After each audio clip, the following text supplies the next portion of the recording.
This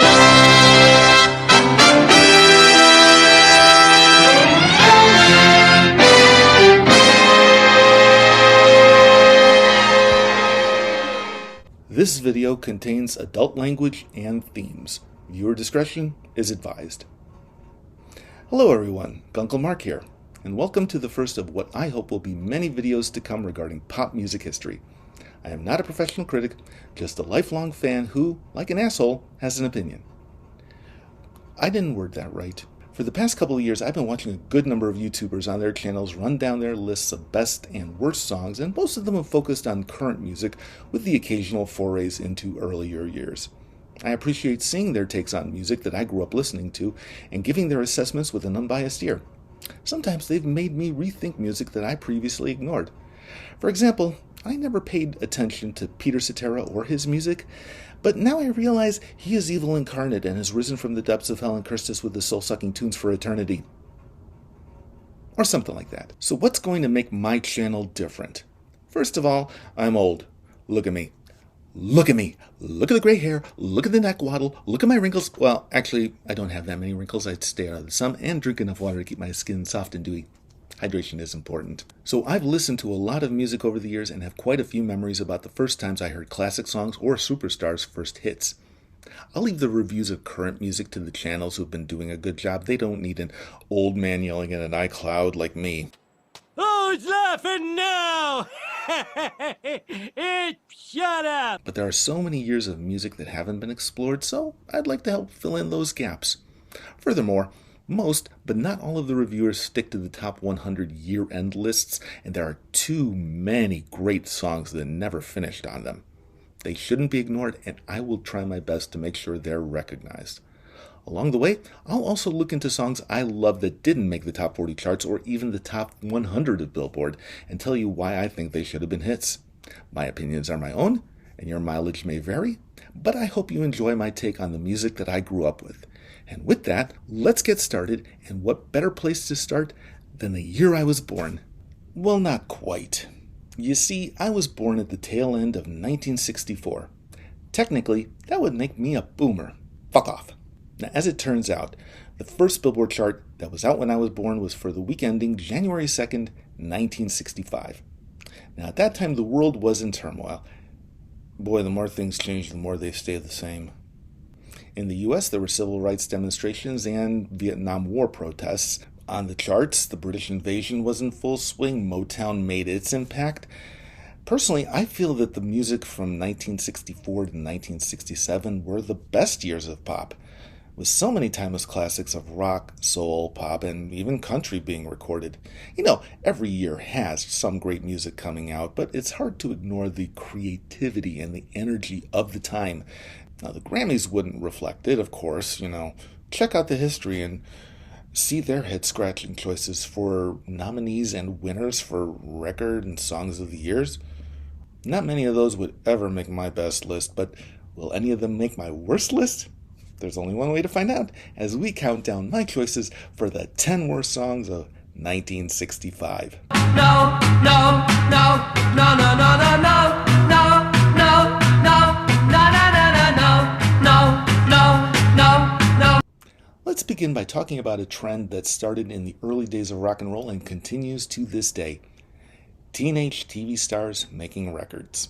It's late, we're about to run out of gas. It's late, we gotta get home fast. Can't speak, we're in a slow down zone. But baby, look at that clock, why can't it be wrong? Now, you could trace this back to Ricky Nelson, who co-starred on his parents' sitcom The Adventures of Ozzie and Harriet, and soon began his recording career with numerous hits. I mean, it helped that he was handsome with Boy Next Door good looks, and his music was family-friendly, but he also had the talent.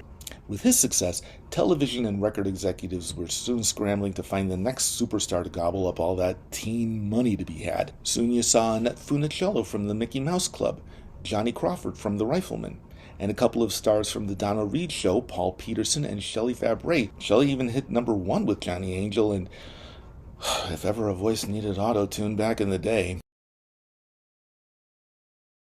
And in 1965, another teen starring in her own sitcom would hit the charts. Meet Kathy, who lived most everywhere. from Zanzibar to Berkeley Square. But Patty's only seen the sights a girl can see from Brooklyn Heights. What a crazy pair. Thought their cousins, identical cousins. That is one classic theme with one of the most famous sitcom premises ever, identical cousins. Do you suppose Kathy would have been a better singer? Probably not.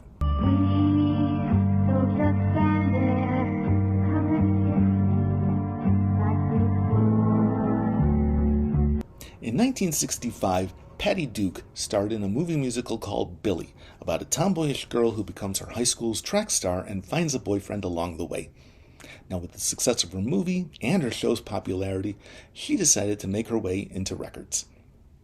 But even though she hit the top 10 with Don't Just Stand There, and even had a second song reaching the top 40, it's apparent her singing career wasn't going to last.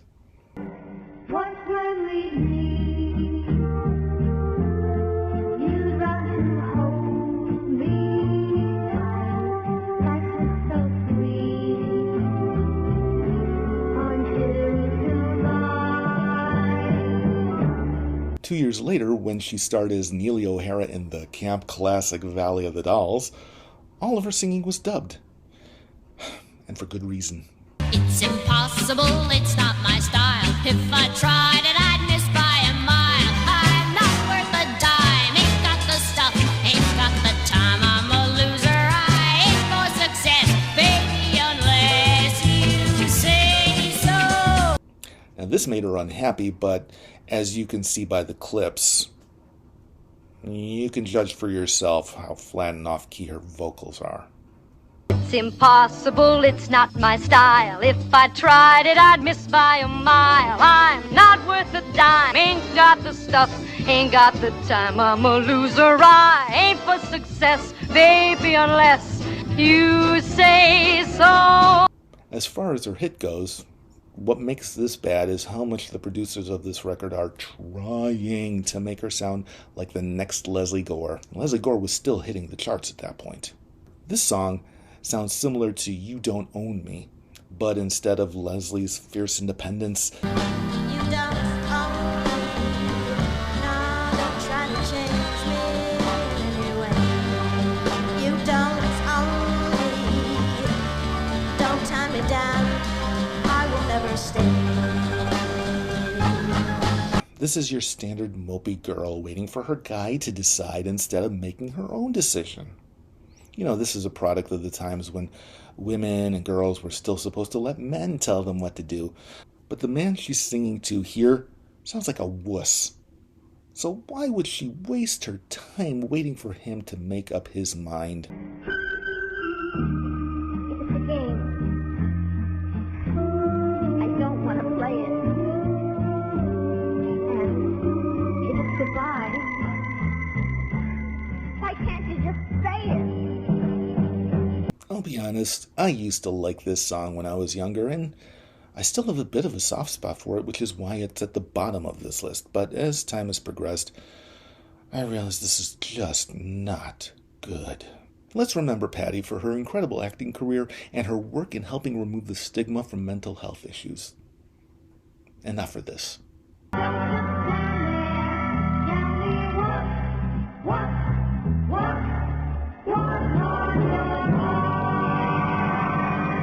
No, no, no, no, no, no, no, no, no, no, no, no, no, no, no, no. Let's talk about crooners. Now, throughout the 1960s, the charts still had plenty of male adult contemporary singers finding success. You had your Rat Packers like Frank Sinatra and Dean Martin. You had your established stars including Andy Williams and Bobby Vinton. But you also had your second tier. The men who would once in a while make the top 40, even the top 10, but never maintain a continuous presence on the charts. I'd usually see these guys on talk shows and wonder, why are you famous? These would be guys like Jerry Vale, Al Martino, Vic Dana, and this guy. Hey, little girl, comb your hair, fix your makeup. Soon he will open the door. Now, This is Jack Jones, who managed to hit the top 40 5 times in his career and even won a couple of Grammys for Best Male Vocal Performance. But I never heard any of his songs, mostly because I didn't listen to any radio stations playing the music of your life. The only reason I even knew of him was thanks to this. Soon we'll be making another run. Oh, the Love Boat. Yeah, every Saturday night at 9 p.m. on ABC, right before Fantasy Island, I'd be watching Captain Stubing, Doc, Gopher, Julie, and your bartender Isaac, and whatever guest stars would make their way on board for that week's adventures in romance. And Jack's voice was the perfect intro for the show, kind of cheesy with a Las Vegas lounge lizard style to him. You know, if he'd been cast as the ship's entertainment, he would have been perfect. He doesn't fit in for the Grand Ole Opry. I feel tears well enough from deep inside, like my heart's gonna break. And the stab of loneliness sharp and painful that I may never shake.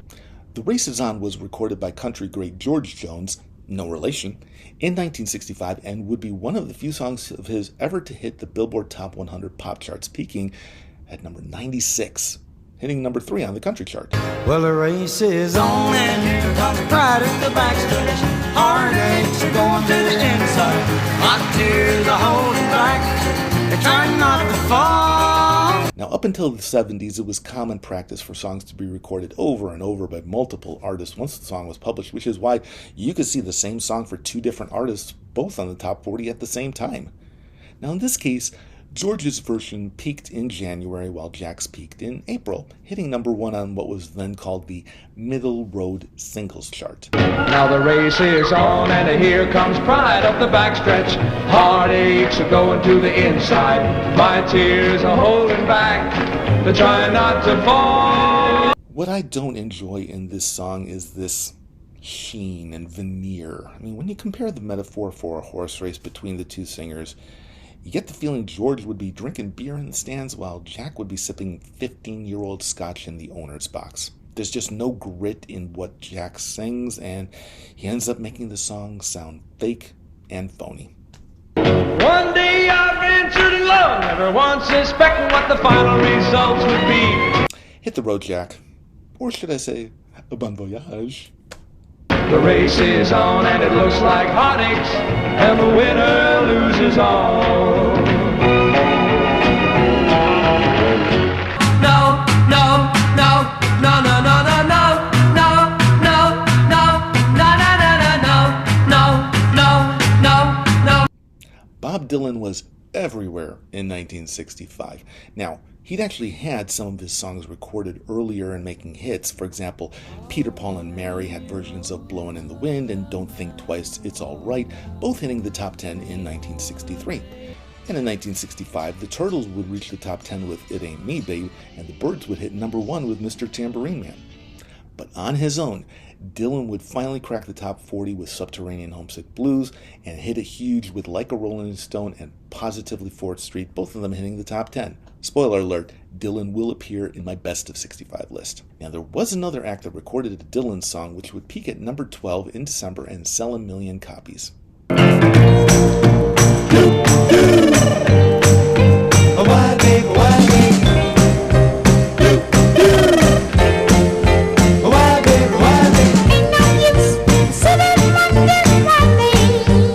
Wonder who? Why? How? I never heard this version until I started researching the list, and I'd like to think it's for a good reason. It wants to sound like a novelty song, but the lyrics are about a man leaving his woman after realizing she wanted to own him instead of love him, and the serious lyrics with the goofy doo-wop falsetto gives me such cognitive dissonance that I just can't accept. I'm not saying that every Dylan song needs to be treated with kid gloves and extreme reverence, and I've read that Dylan enjoyed this version. That doesn't mean I have to. But there was something familiar that I couldn't put my finger on, and so I decided to research this act. And it's these guys.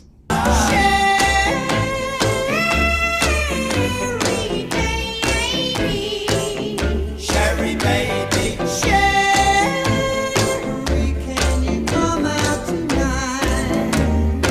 The Jersey Boys. Frankie Valli and the Four Seasons, one of the greatest vocal groups of the 60s, if not ever. The story behind this involves issues with their former record label, VJ, and their new record label, Philips. After finishing their last album with VJ, they started to work on their album with Philips, which was supposed to be a tribute album to Bob Dylan, but would eventually include Burt Bacharach and Hal David songs as well. Now, Frankie disliked his vocals on several of the takes of the song, which actually caused some tension in the studio, so he decided to sing with a joke falsetto.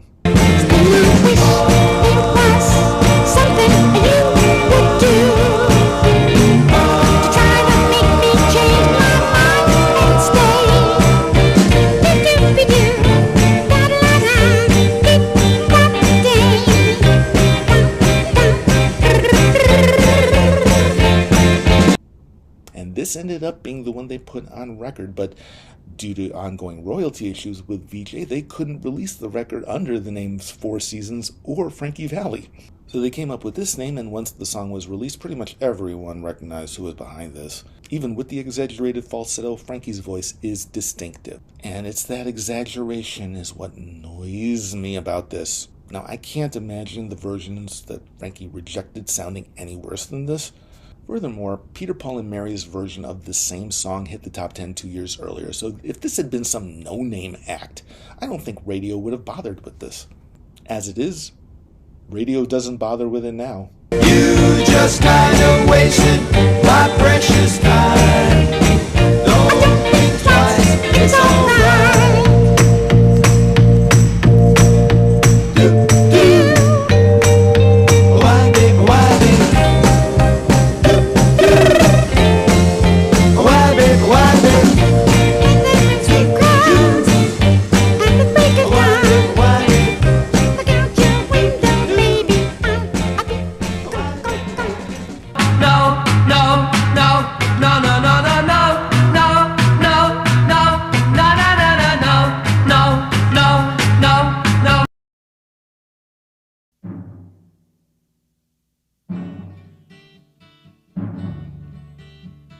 And now we come to the Bob Dylan sound-alike ripoff of the year.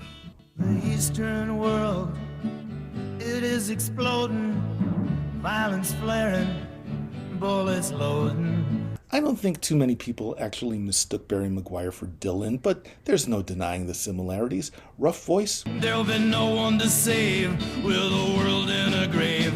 Take a look around you, boy. It's bound to scare you, boy. Check. Harmonica.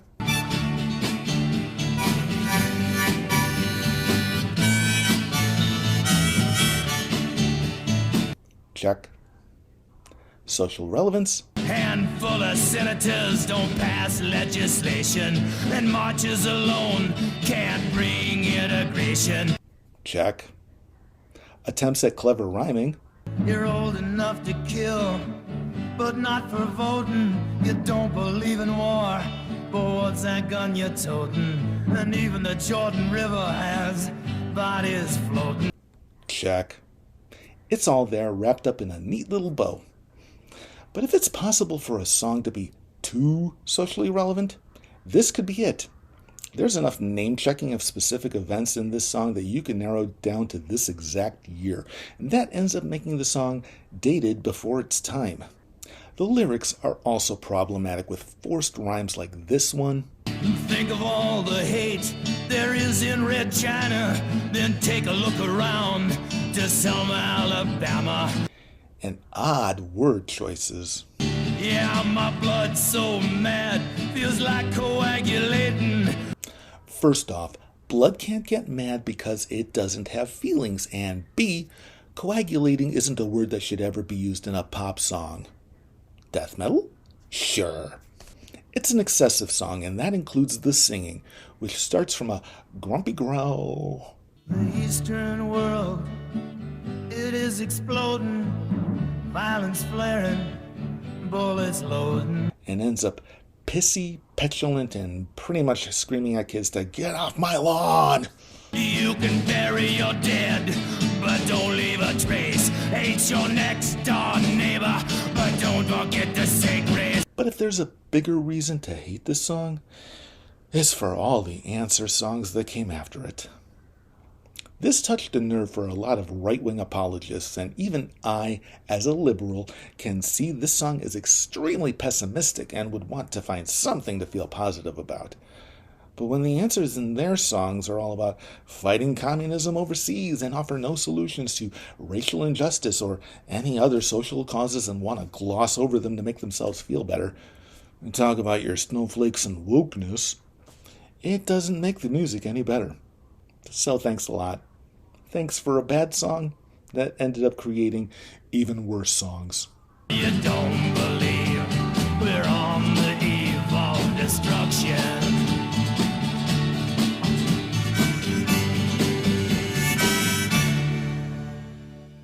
No, no, no, no, no, no, no, no, no, no, no, no, no, no, no, no.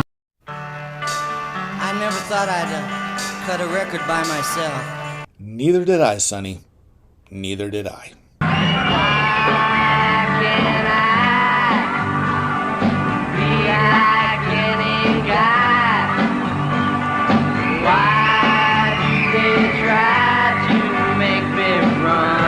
Sonny Bono had always wanted to get into the music industry, dropping out of high school and working odd jobs along the way.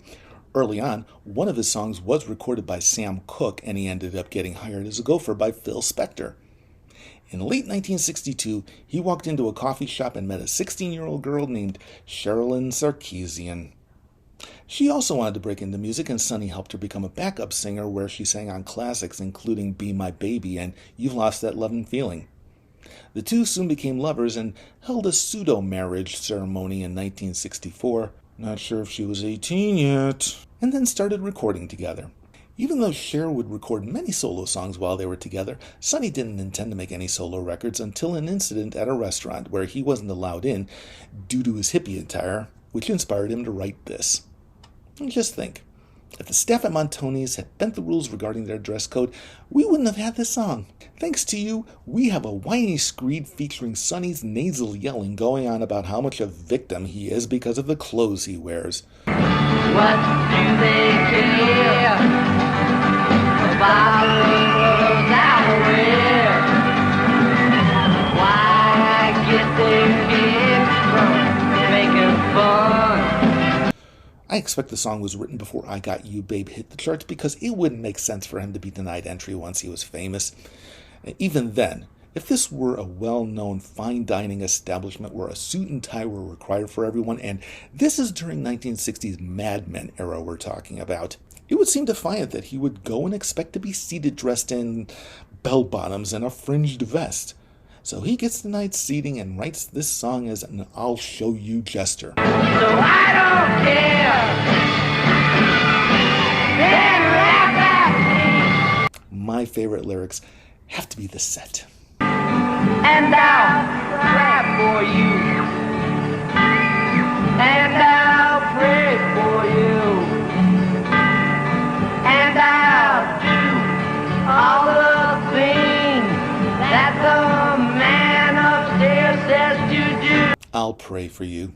The second most passive-aggressive way to say go fuck yourself after bless your heart. It's a spiteful song about first world problems made to sound like an anthem for the rebel class. And Sonny wasn't really a rebel, he was a Republican who later became mayor of Palm Springs and was a sitting congressman at the time of his death in 1998. So no, I'm not going to laugh at you. I'm just going to complain about your crappy song and move on. Instead of laughing, instead of why, what did I do?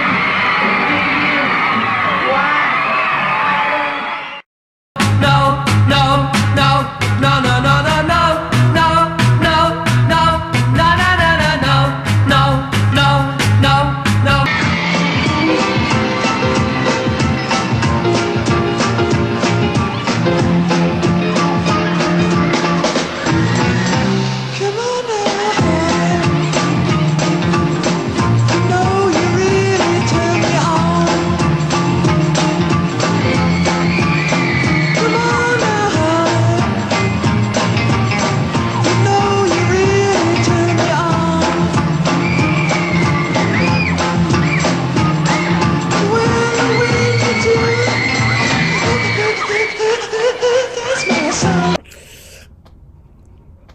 may turn you off.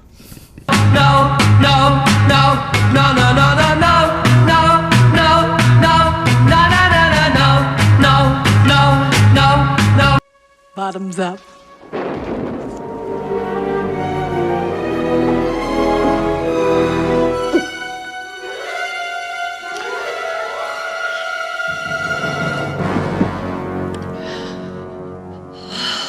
Now a warning.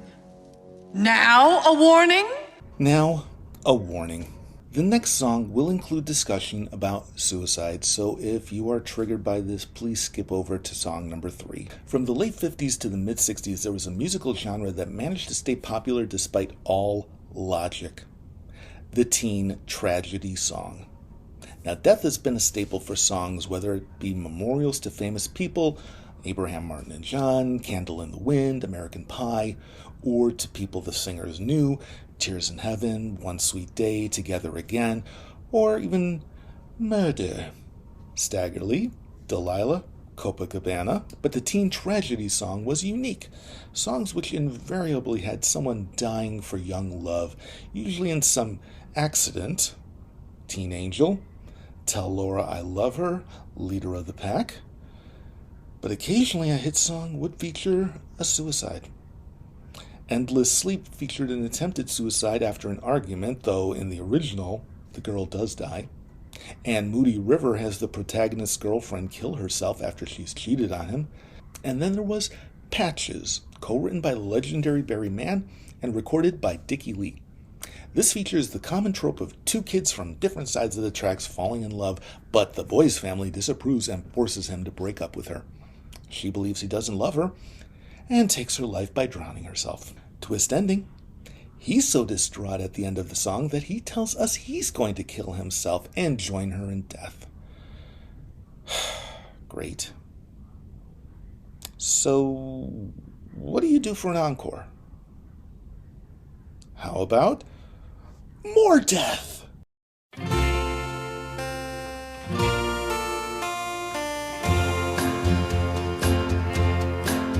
Okay, we're going to be breaking this one down pretty much lyric by lyric, so let's start. Last night at the dance, I met Lori. So lovely and warm, an angel of a girl. Wow, we're really heavy on the foreshadowing, aren't we? As I walked her home, she said it was her birthday. I pulled her close and said, will I see you anymore? So you don't wish her happy birthday? And what makes you so suspicious you'll never see her again? Then suddenly she asked for my sweater and said that she was very, very cold. This conversation makes no sense. It sounds like it was written by Tommy Wiseau.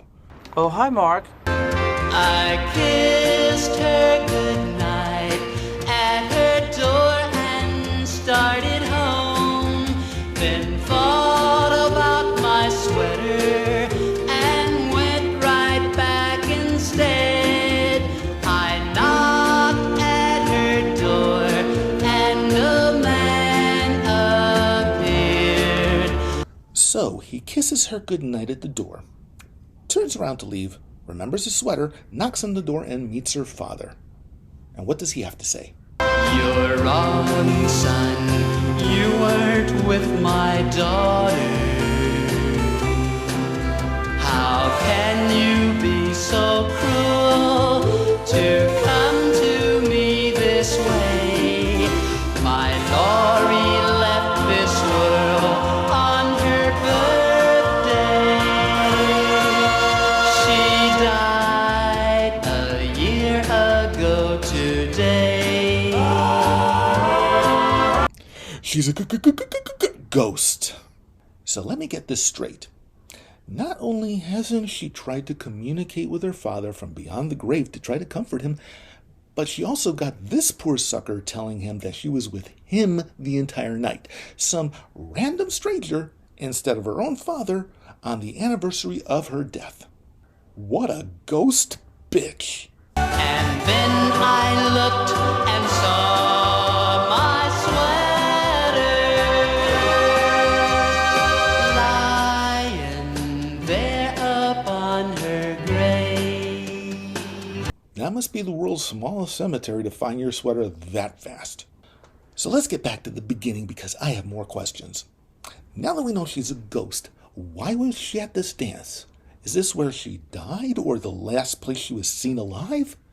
Did anyone else see her apparition or was it only him? How did she manage to manifest herself in a way that would allow a sweater to stay afloat and not fall to the ground because ghosts don't have skeletons? When he pulled her close and later kissed her, did he not feel anything cold, clammy, misty, something that would suggest she's not alive? Now, I don't believe in ghosts or spirits or spooks. I do believe in spooks. I do. For me, this song is absolute nonsense, full of so much illogic and sung with this weirdly sappy sentimentality that's cloying and annoying. Now, after his pop music career stalled, Dickie Lee turned to country music where he managed to find further success, even hitting #1 on the country chart with a tune called Rocky. Let's take a listen. I was proud and satisfied. Life had so much to give. Till the day they told me that she didn't have long to live. And she said, Rocky, I never had to die before. Don't know if I can do it. Oh, come on! Strange things happen in this world. No, no, no, no, no, no, no, no, no, no, no, no, no, no, no, no. My choice for the #3 song comes from a group which managed to land 7 songs in the top 10 in 1965. And it isn't the Beatles. They did score 6 top 10s, with 5 of them hitting #1, so that's an almost perfect record for the year. And it wasn't the Rolling Stones, or the Supremes, or the Temptations. So who is this musical juggernaut? Who is this obvious rock and roll Hall of Fame act? Every time I see you looking my way, baby, baby, can't you hear my heartbeat? It's Hermits. Led by Peter Noone, this group first hit the charts the year before with I'm Into Something Good, got their first top 10 in January, and kept reaching the top 10 with every song until December, with 2 of their songs reaching #1. How did they manage to get 7 in 1965? Well, my guess is they were inoffensively cheery, radio-friendly pop and just kept riding that British wave. They were so popular during that time that The Who was their opening act during their 1967 tour. The Who. And then came 1968 and their last top 40 hit, and I do like a couple of their songs, the aforementioned I'm Into Something Good and There's a Kind of Hush. But if you know anything about Hermits, you know this song, and you know why it's on this list. I'm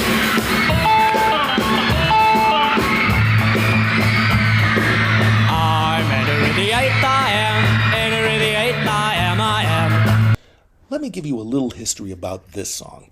Back in 1910, over 100 years ago, the original version of this song was written and made popular by a British music hall star named Harry Champion. Now, music hall is similar to U.S. vaudeville in that many of the songs that were written for these performances were comical. Now let's take a listen. You don't know who you're looking at, now just you look at me. I'm a bit of a knob, I am belong to royalty. I'll tell you how it got about, I married Widow Birch. I was King of England when we trotted out to church. Outside the people started shouting hip hooray. Said I go down upon your knees, it's coronation day. You hear that? Those are lyrics.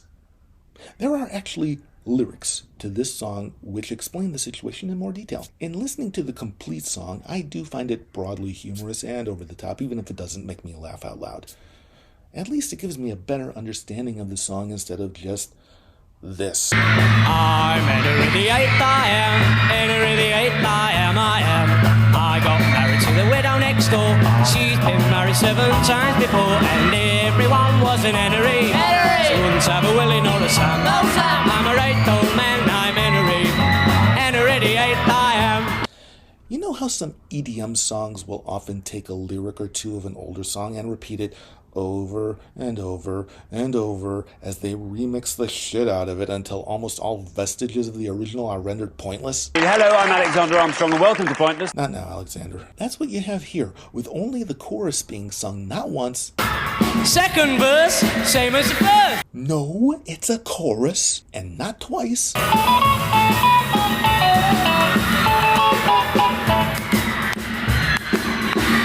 Henry the Eighth, I am. Henry the Eighth, I am. But thrice. Thrice? Who the hell says thrice? Well, I did. I realized singing the entire song wouldn't make much sense to American audiences, and this song wasn't even released as a single in the UK. But even as a novelty, the song is a trifle, and Peter Noon's singing sounds dumbed down to the point of derpiness. There is some energy with the guitar solo halfway through, but if it's possible for a song to feel padded when it's only 1:50 seconds long, this is it. And what's even more remarkable about this is that this was the fastest selling song in history at the time and knocked the Rolling Stones' I Can't Get No Satisfaction from the #1 spot. So when you hear someone moan that music was so much better back in the day, ask them to explain that. H-E-N-R-Y Henry, Henry, Henry the Eighth, I am. Henry the Eighth, I am. No, no, no, no, no, no, no, no, no, no, no, no, no, no, no, no. We're not done with Herman's Hermits yet. There is a song that I think is even worse than I'm Henry the Eighth, I am. And you may ask yourself, how is it possible that a stupid song like that could be better than one of their other hits? And which of their songs could possibly be worse? Could it be their other #1? Mrs. Brown, you've got a lovely daughter. Actually, no. As annoying as the plunking banjo and Peter's grating accent are, I do find the song somewhat wistful, and at least the narrator is self-aware enough not to continue in a futile effort to pursue said daughter. I don't like the song at all, but I don't outright hate it. So could it be this cover? Don't know much about history. Don't know much biology. I'm getting warmer, but again, no. There's not much difference between this cover and the original, so it comes off as unnecessary, but it still retains the energy of the original, and at least Peter's vocals are upbeat and engaging. I will not say the same for this piece of crap.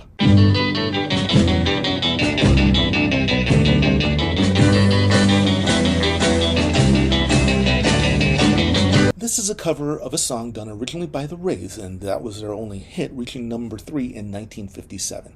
It was the first hit song written by the great Bob Crewe.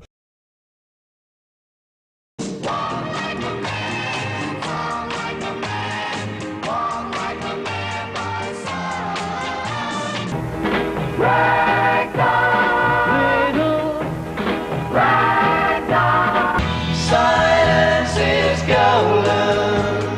But my eyes still see. The sun ain't gonna shine anymore. The moon ain't gonna rise in the sky. Voulez-vous coucher avec moi ce soir? Oui, already, mama,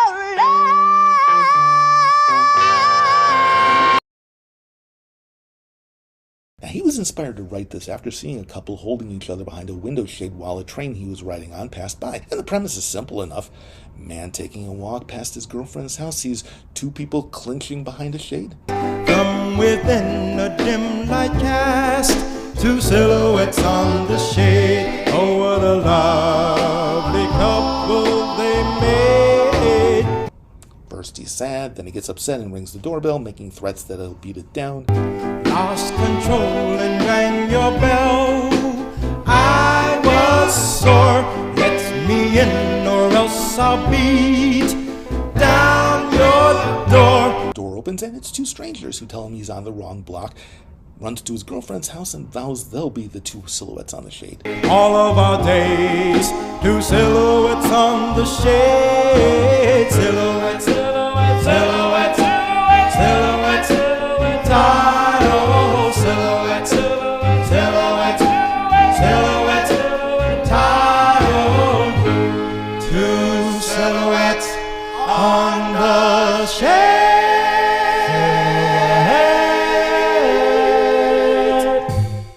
Okay, the guy isn't paying attention to where he's going, and he may have some jealousy issues, but overall the writing is sound, the harmony is tight, and the use of the bridges between verses really well done. First musical one to show the tension after his initial heartbreak, as though he's pacing in front of the house.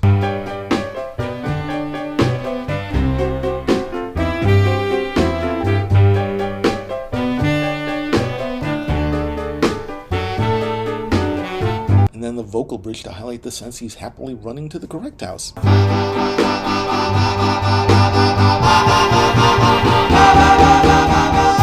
Silhouettes is considered a doo-wop classic, and I agree completely. So what makes Herman's Hermits version so terrible? Right off the bat, the pacing is different. Took a walk and past your house late last night. All the shades were pulled and drawn way down tight from within the dim light cast. Two silhouettes on the shade. Oh, what a lovely couple they made. The Ray's version is slower, much more of a love song to slow dance to at the hop. The Herman's Hermits version actually sounds more like a jaunty jig, but the rhythm is awkward for dancing, and that just makes the song bad. But what truly ruins the song is Peter's vocals. Now, you've seen the memes about Kristen Stewart and her one facial expression for every emotion she could possibly convey. This is the musical equivalent. Peter's supposed to be sad in the first third of the song. Wondered why I'm not the guy whose silhouettes on the shade I can hide the tears in my eyes. Does he sound it? Nope. He's just doing his jaunty jig. What about the second third, where he's upset? Lost control and rang your bell. I was so let me in or else I'll beat down your door. Don't make me laugh. That is the sleepiest sounding threat I have ever heard from anyone. And the last third? Rushed down to your house with wings on my feet. Loved you like I never loved you, my sweet. Vowed that you and I would be two silhouettes on the shade. All of our days, two silhouettes on the shade. Ooh, so much passion and ecstasy. Fuck that. It's nothing but bored, apathetic album filler that somehow managed to get released and hit the charts. It's a loveless love song, purely forgettable background music. And in a year filled with so much great music, so much so that narrowing down to just a top 10 best will be impossible. To think that this waste of vinyl, this empty shell of emotionless drivel, managed to become a hit shows you once you become popular, you can release anything and it will sell and get you played on the radio.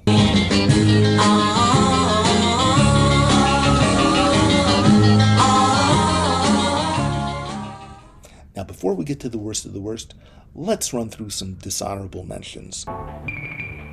What's new, pussycat? Whoa, whoa, whoa. What's new, pussycat? Whoa, whoa, whoa, whoa. Now, I love Tom Jones, and I think he's one of the great male vocalists of all time. But this song is silly. And what is he doing at this point? Are you trying to sound like Pete Puma? You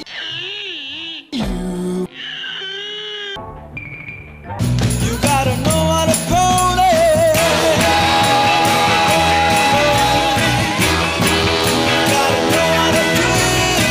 This song is a mess, sonic overload and bad singing, but it did give us the now iconic beginning which Wilson Pickett improved on for his classic version. I said na na na na na na na na na na na na na na na na.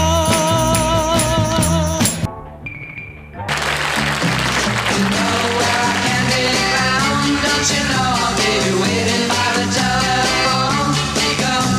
While you're out running around, yeah, I'm sitting home all alone. this is nothing more than celebrity kids trying their hand at music. Dean Martin and Lucille Ball's sons were two of the three, and they got their first audition in front of Dean's pal Frank Sinatra. So why do they sound like a British Invasion knockoff? Just a silly fool to be in love with you.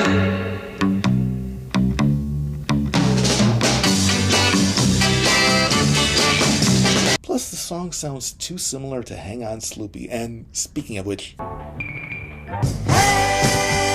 on, Sloopy, Sloopy, hang on. I'm really putting this here for the name Sloopy. I mean, I can't imagine any girl would like this nickname, and I can't believe someone would actually give this name at birth.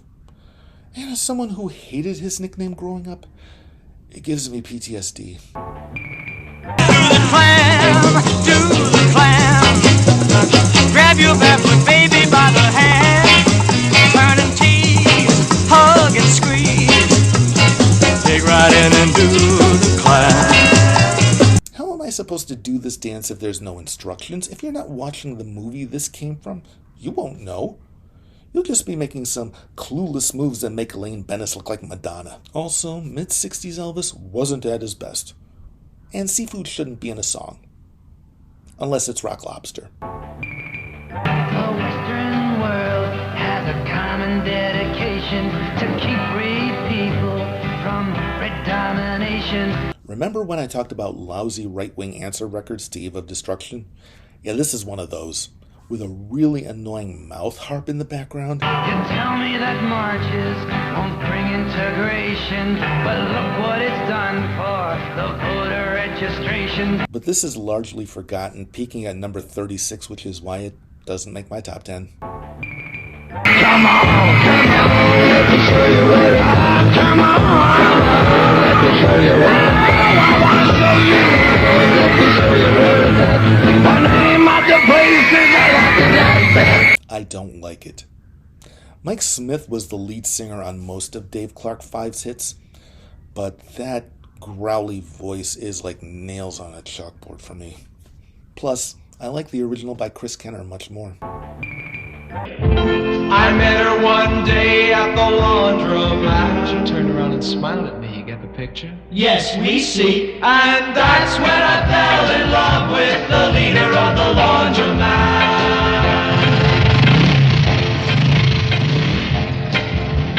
This is a parody of the classic Leader of the Pack from the Shangri-Las. The setup is bizarre, and I don't think the jokes land well. And it's disappointing for me because I love a good parody song. I'm a Dementite, or a Dementoid, not a Dementor. The worst thing about prison was the Dementors. They were flying all over the place, and they were scary, and then they'd come down and they'd suck the soul out of your body, and it hurt! I loved Dr. Demento's show and all the novelty songs coming from it. Well, not all of them. As evidenced by my choice at number 1. 10, 9, 8, 7, 6, 5, 4, 3, 2, 1. For my number 1 choice, we need to start in 1960, and with an act called The Olympics. Now, they were a one-hit wonder on the pop charts with a song called Western Movies. My baby loves the Western movie. My baby loves the Western movie. Well, shoot 'em a pie. My baby loves the Western movie. But they were overshadowed by the Coasters when it came to comical R&B songs. They managed to get some other songs onto the top 100, including this song called Big Boy Pete. Whoa!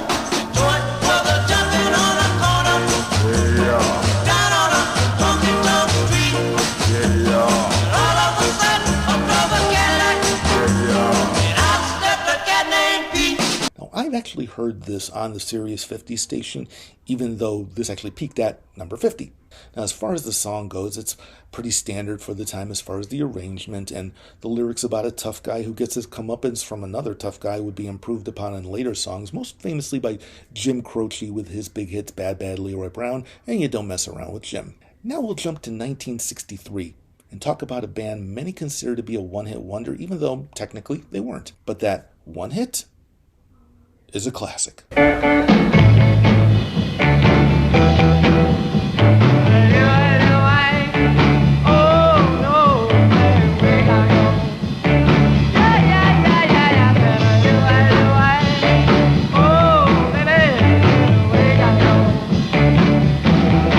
Louie Louie is considered to be one of the greatest rock songs ever, bringing the raw sound of garage rock to the public. The production is crude, the singing is unintelligible, and they even got away with saying fuck during the song, even though the FBI had a 31-month investigation into possible obscenity charges. It has the energy and anarchy that would become a part of heavy metal, punk, and grunge. The Kingsmen, however, wouldn't be able to sustain that energy, as infighting within the group soon after the song became a hit led the lead singer Jack Ely and bassist Bob Nordby to leave and create their own little group, also called the Kingsmen. You get the feeling the split was a little acrimonious? At this point, the band was probably desperate for another hit, and for the third album, they recorded a novelty song written by their new lead singer, Lynn Easton. In the valley of the jolly, oh, oh, oh. Wow! Yes, this is a song about the famous commercial spokes-character, the Jolly Green Giant. Now, his first appearance was almost a century ago in 1928, but he didn't become jolly until 1935 when famed ad man Leo Burnett gave him a smile and changed his outfit from bearskin to a singlet of leaves. He made his first TV appearance in 1954 and said, ho, ho, ho, for the first time in 1961, and the rest is advertising history. So you might think this is a food song, the way Weird Al Yankovic had some of his greatest hits, including food. But the only food that's mentioned during this is from the obnoxious yelling of a variety of vegetables throughout the entire song. Potatoes, Brussels sprouts, celery stalks, carrots. No, this may be the first hit recording involving Rule 34. I don't speculate on cartoon spokespersons' sex lives. I don't think about the Michelin Man being into rubber, or if Snap, Crackle, and Pop are a throuple, and giants are a very popular source for erotica. And I'm not into kink shaming. No, you do you, as long as it's between adults and consensual and no one risks physical or emotional pain. But when you listen to the lyrics, that's not what's happening. In fact, the title is completely misleading. He ain't no prize and there's no women his size, and that's why the cat's so mean. This is the Angry Green Incel. This is supposed to be comical, and yet I don't find this funny at all. In some ways, it's disturbing to give this character sexual feelings and then mock him for those feelings. He looked at her, thought, what a dilly. He touched her once, she slapped him silly. This was something he had never sensed. Mind you, he probably doesn't have much experience with women, so he wouldn't understand that touching her without permission isn't allowed, but she could let him down without resorting to names. Now listen, pal, this ain't no fluke. I can't see going with the big green coot. And let's not forget that he shows some violent tendencies. He's so big and mean. Artichoke hearts. With his hands on his hips, and then he hits you with the can of beans. I think if a giant throws a can of beans at you and hits you, you're probably dead. And at the end of this comes one of the weirdest non sequiturs I have ever heard in any song. You've heard about the Jolly Green Giant. Don't let his troubles cross your mind. Sorry, stalks. He couldn't get solid, so went back to his valley. The cat was colorblind. Huh? This is the best you could think of to rhyme with mind? Find, kind, maligned, colorblind.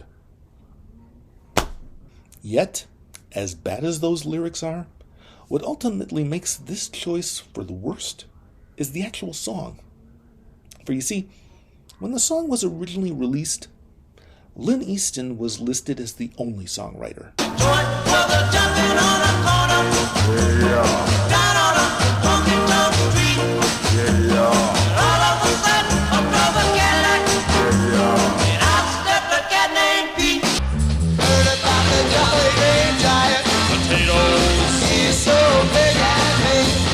Artichoke hearts. With his hands on his hips, and then he hits you with the can of No, he was not the songwriter. He took Big Boy Pete, put new lyrics to it, and then tried to pass the song off as his own. But even for an obscure R&B song from 5 years earlier, word eventually got around to the Olympics about their song being ripped off. Of course, they threatened a lawsuit, and considering the legal troubles the Kingsmen already had, they weren't about to go to court again since they'd lose handily. So they acknowledged the original songwriters and added them to the credits for later printing of records without ever admitting to stealing their music. And I don't accept that.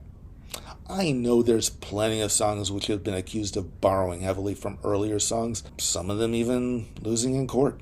But this was outright theft. And if you believe in karma, or you think what goes around comes around, well, this ended up being their last top 40 song. I mean, they kept recording until the early 70s, but they never got any closer than number 47. So there you have it. The Kingsmen, the group responsible for one of rock's greatest anthems, end up with the worst song of 1965. I want to thank you for taking the time to join me through this list. Considering it was my first one, I think I actually had some fun doing this, even if it was a worst list. Now, I'd really appreciate it if you follow Clibs. Leave a comment about the video, click the like button, ring the bell for future notifications, and please subscribe to my channel. Now, I look forward to my next video where we will go over the best songs of 1965. As I mentioned, it won't be just a top 10, but how many more? Only one way to find out. I'm Gunkle Mark, and I'll see you next time.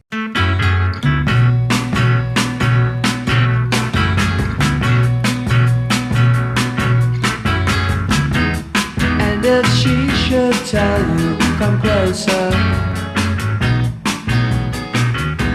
And if she tempts you with a charm,